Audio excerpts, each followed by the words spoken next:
ताज्या बातम्यांसाठी ABP माझाला subscribe करा आणि बेल आयकॉन प्रेस करा।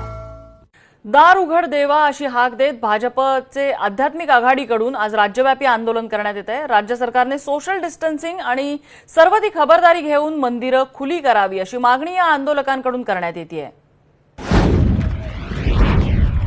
मंदिरं खुली करण्याच्या मागणीसाठी मुंबईतल्या सिद्धिविनायक मंदिराबाहेर प्रवीण दरेकर यांच्या नेतृत्वात आंदोलन करण्यात आलं। या आंदोलनादरम्यान भाजप नेत्यांनी सिद्धिविनायक मंदिरात घुसण्याचा प्रयत्न केला। यावेळी मुंबई पोलिसांनी रोखलं असता भाजप नेते आणि पोलिसांमध्ये झटापट झाली।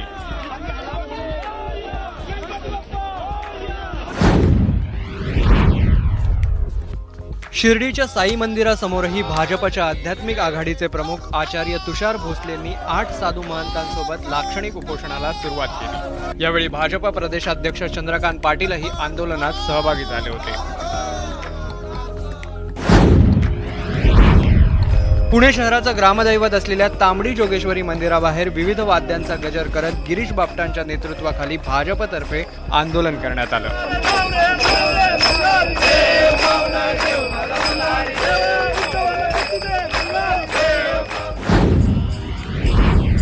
मंदिरं उघडण्याच्या मागणीसाठी कोल्हापुरातल्या मिरजकर तिकटी इथं भाजपनं आंदोलन केलं। मंदिरे बंद, उघडले बार, उद्धवा धुंद तुझे सरकार असं म्हणत ठाकरे सरकारवर हल्लाबोल करण्यात आला।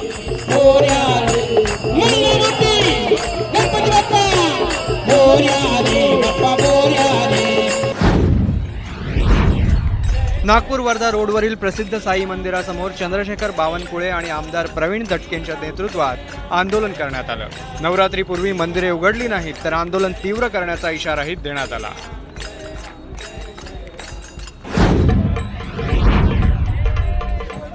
भाजप आध्यात्मिक सेलच्या वतीनं मंदिरं उघडी करण्यासाठी औरंगाबादेतही आंदोलन करण्यात आलं।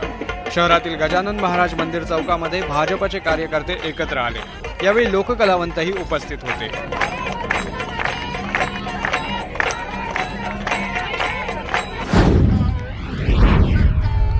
भिवंडी शहरातील वऱ्हादेवी माता मंदिराच्या पायथ्याशी भाजपनं लाक्षणिक उपोषण आंदोलन केलं। यावेळी गाण्याच्या माध्यमातून सरकारवर टीका करण्यात आली। चालू करो मंदिर हर बार।